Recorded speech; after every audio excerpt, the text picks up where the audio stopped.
Welcome to Pasqual's Eye on the Arts, with special guest Bill Crowe, director of the Pet Care Foundation and host-producer of Adopt a Pet Today TV program. Bill's organization is responsible for saving over 12,000 pets in the Los Angeles area. Hello, this is Pasqual with Eye on the Arts, and we're here with a very exciting show today. It's about animals. It's about loving, caring, and taking care of. And we've got a great guy here named Bill Crowe. This man has dedicated his life to animals, and I'm very excited to talk to him about it and how the arts help the animals, or actually the animals help the arts, don't you think, Bill? Yes, definitely. Very much so. Tell us a little bit about your organization. Okay, well, we're the Pet Care Foundation. And how long has it been in Well, we started operation? in 2003. A wonderful lady, Paula Kent Meehan, who also founded the company Redken, loved animals all of her life. And she sold Redken and she wanted to do something important. And so she started the Pet Care Foundation. And we started doing pet adoption events and pet grooming and a pet TV show about starting in like 2005. Hello everybody and welcome to Woodstock!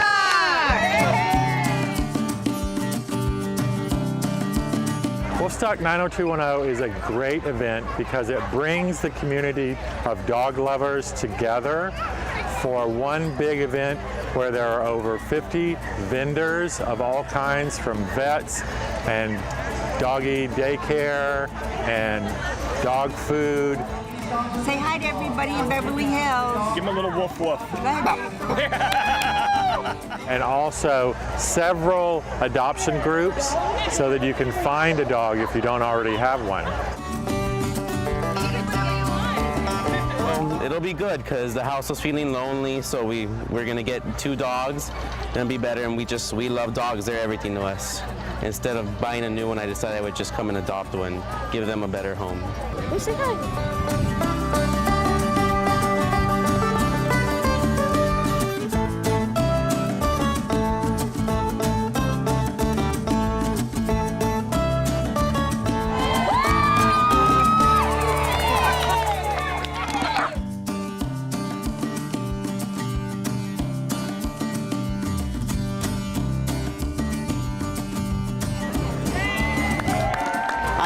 I think it's great just to be out in general with the community, and then to have a day just dedicated to celebrating dogs and everybody and letting him meet everyone. He's excited and we're happy.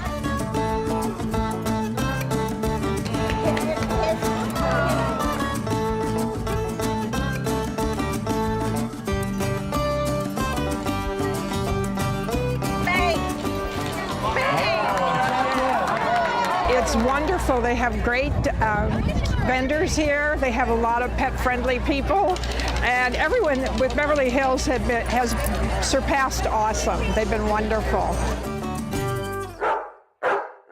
Oh, wow. Yeah, and to date we've saved about 12,000 animals. 12,000 animals. That's incredible. It started very slowly, but we've built up a lot of animals have been such an incredible help to our society, you know, especially, you know, I'm a retired senator, so I worked in the beginning. I started on the health committee, and there was so much about how we brought animals into the hospitals and the friendship between the animals. What are you doing, actually? Tell us a little bit about some of your events Well, we do 12 pet adoption events. And most of them are 12 during the year. 12 during the year, one a month. Oh, okay. Most of them are actually in the city shelters. There's 6 LA city shelters, and they're all full of animals that need homes.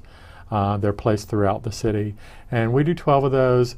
And then we also do a monthly pet adoption TV show called Adopt a Pet Today that airs on this channel as well. Oh, wonderful. Yeah, and that gets a lot of people. If people see it on TV, then they think it's important. Absolutely. You know? And it really helps get the people into the shelters and adopting those animals. What are the requirements for someone that wants to adopt an animal? Well, if they're adopting from a city shelter, all you have to have is a driver's license. Oh, I see. And the money for the adoption fee, which is generally about $100. It's a little bit more for dogs, a little bit less for cats. But that's all the city requires. Now, if you're going to a rescue group, they can have their own rules. They usually have an adoption process, an application. They'll come to your home and make sure it's a proper home and a proper environment, which some people get annoyed about. I think it's great that they do it because it ensures that it's going to be a proper environment for the people and for the animal.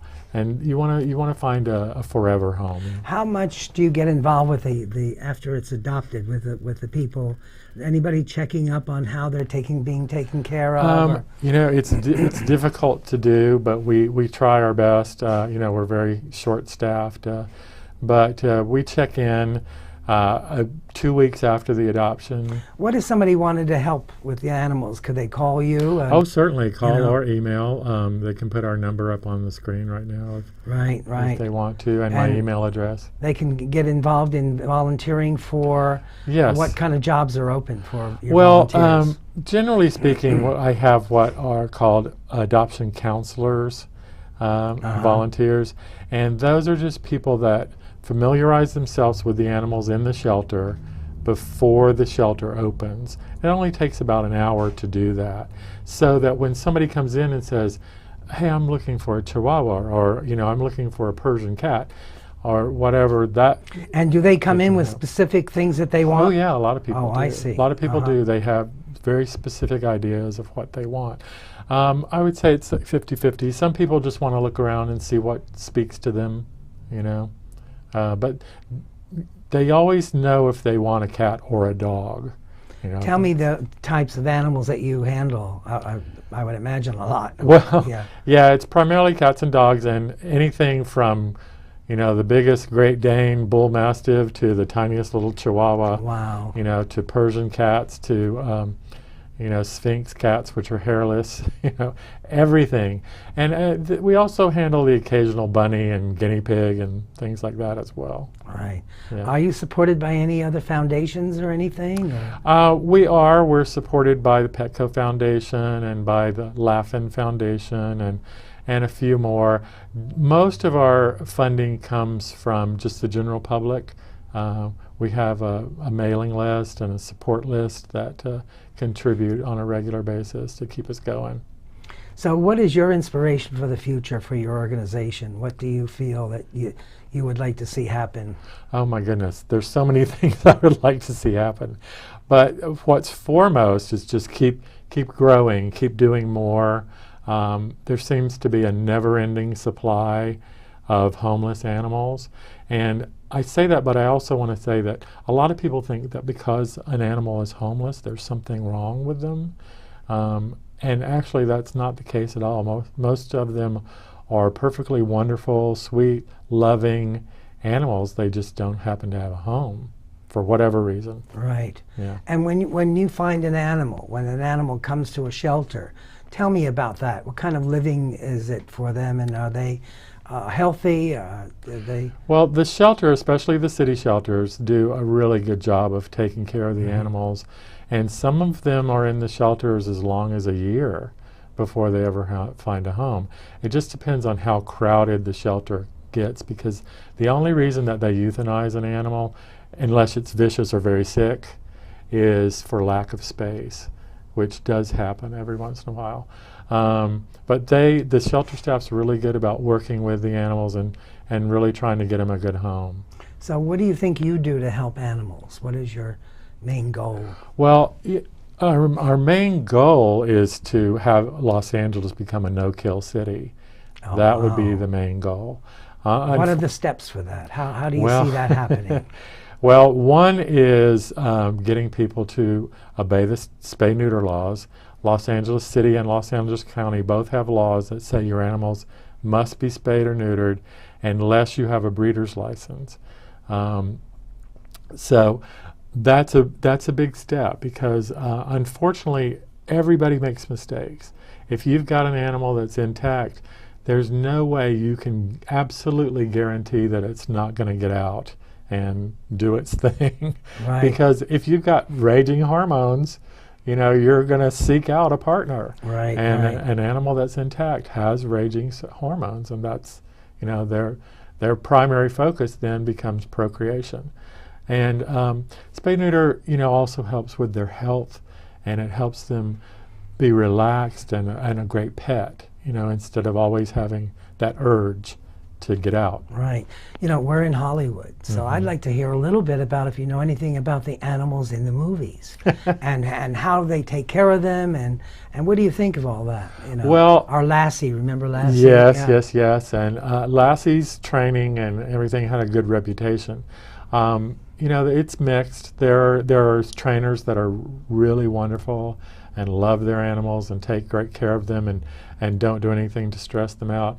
And then there's the flip side as well, that are just doing it to try to make a buck and don't care that much about the animals, and that's unfortunate. Is there anything that checks on these people or the animals? Is there a... Well, there's the when they're shooting movies, is there something? Yeah, okay. The Humane Society of the United States, which is a global organization, they get involved with that sort of thing, especially if an animal is heavy in the movie. If there's the primary focus or primary character is an animal, they are a watchdog for that. Wow. What are your challenges in your work? I mean, it doesn't seem like, I can tell there's a lot of love going on here with animals. So, oh, yeah. But do you have any challenges that come up with... Yes, there's several.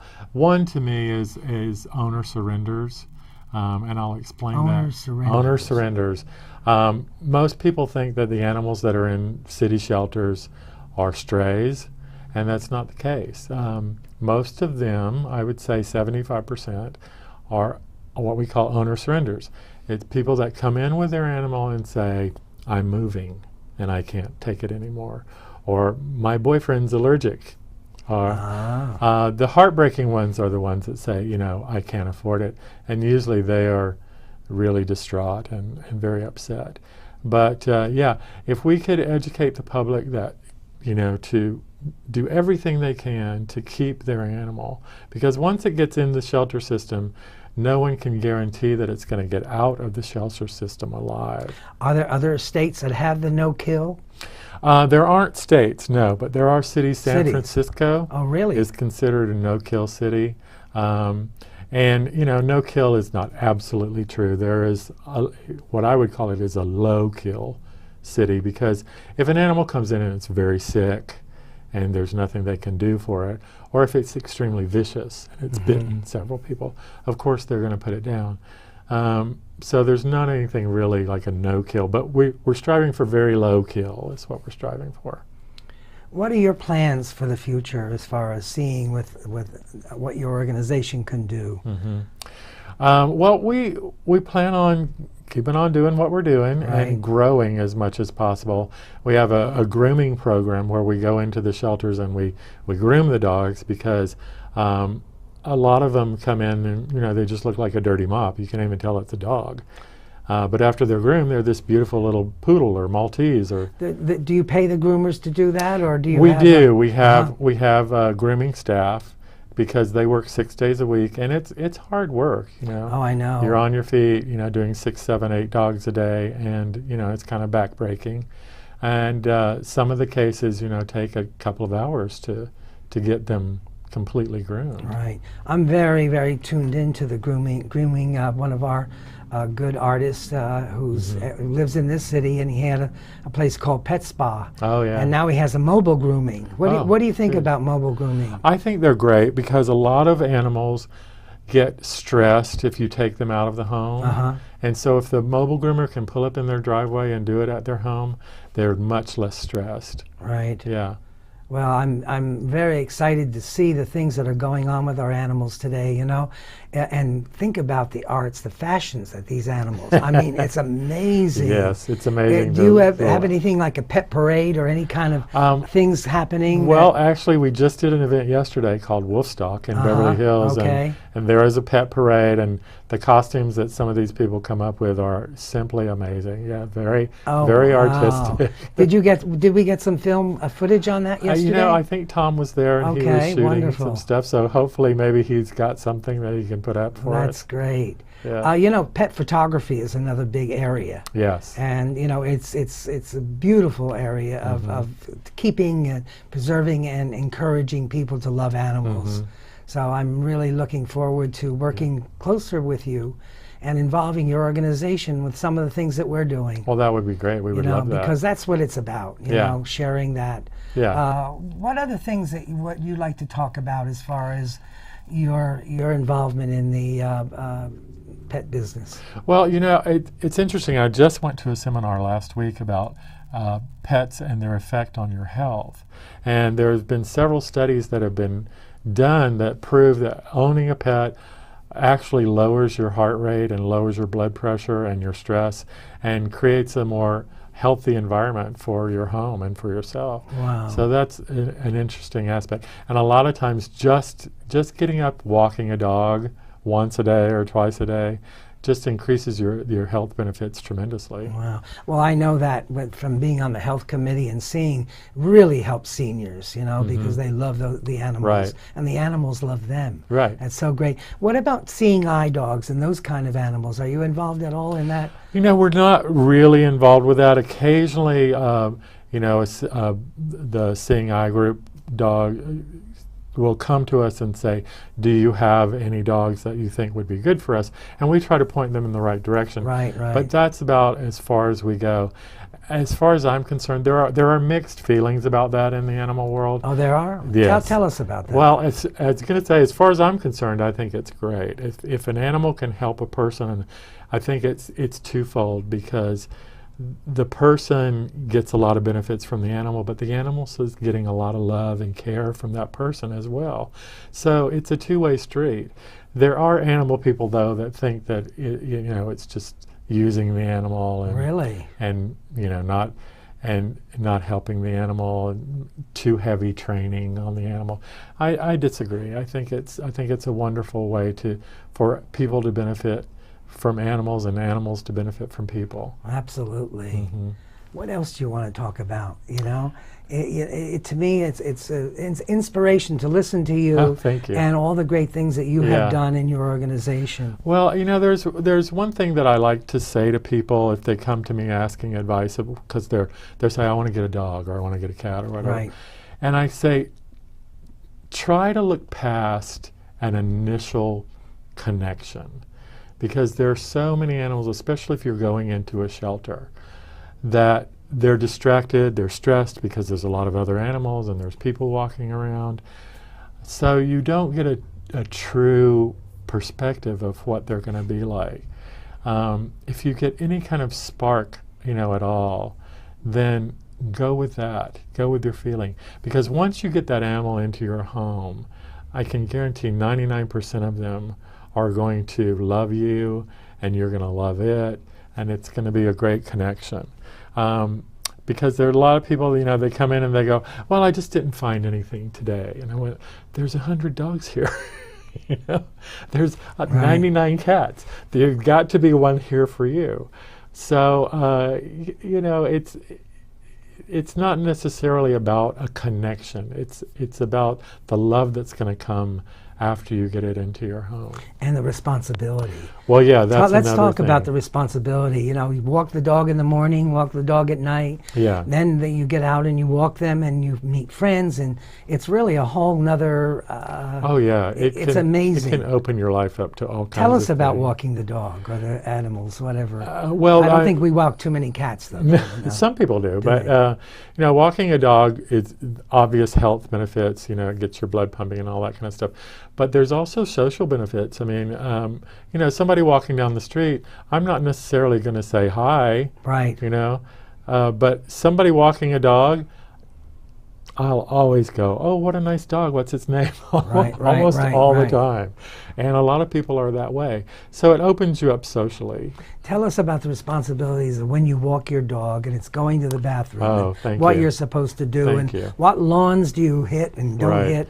Well, first of all, always carry a little poopy bag with Uh-huh. you, and always pick up after your pet, because, the worst thing is to be stepping in something that somebody left.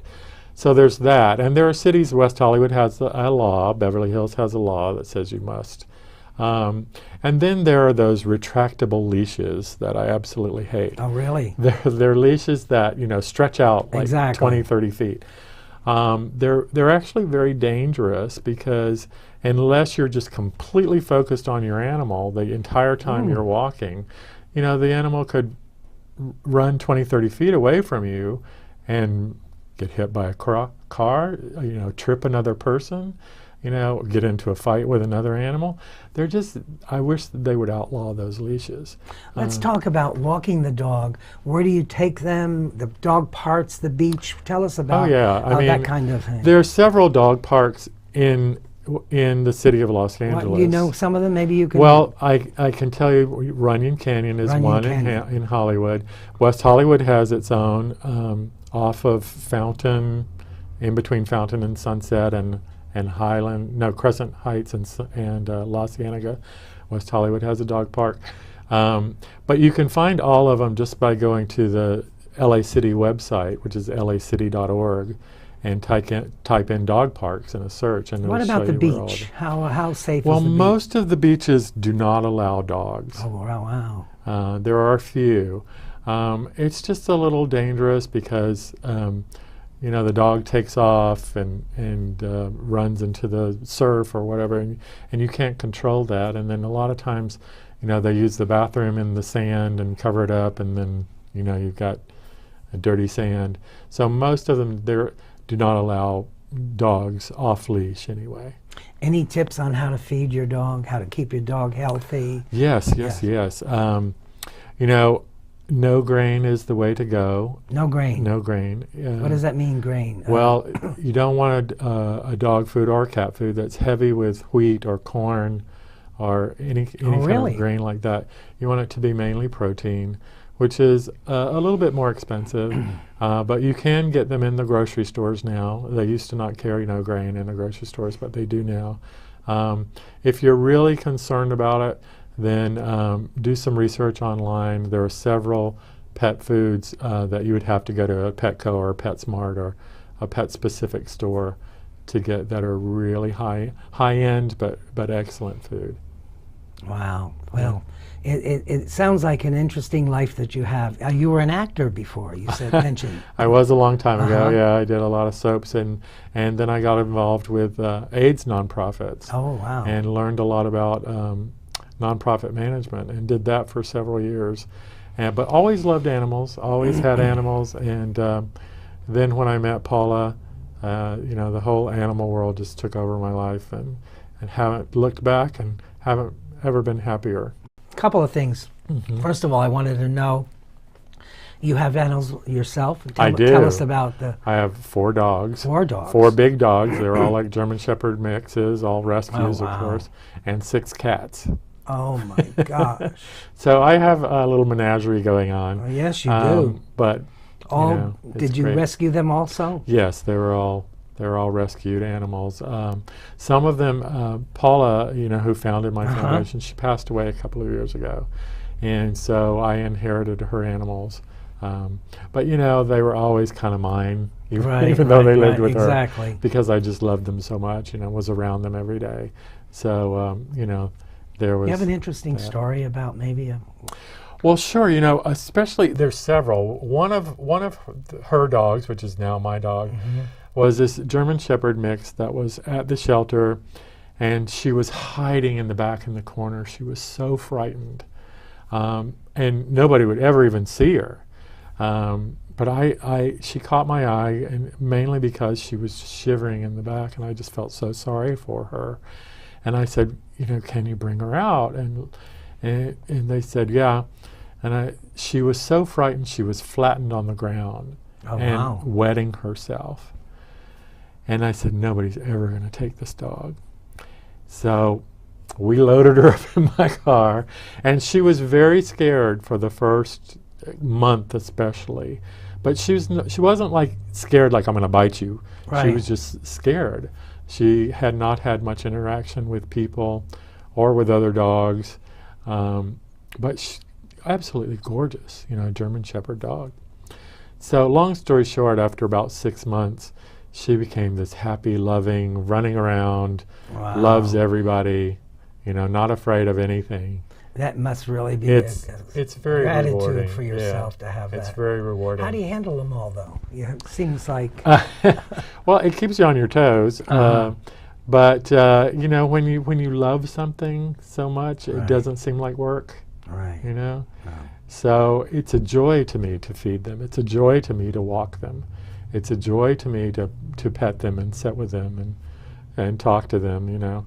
It's not. I never ever feel like this is a burden. Well, thank you so much for coming in today. You're and we're welcome. looking forward to working with you, and our people will have the opportunity now to be able to find out more about the organization, help. Always need sponsorships and any events that you have, all this good stuff we can do. And thank you very much, my audience. I love to be here with and being able to explore different areas that the arts make a difference. Extra effort makes a difference, and there's a winner in you. Thank you very much. Pasqual's Eye on the Arts, with special guest Bill Crowe, director of the Pet Care Foundation.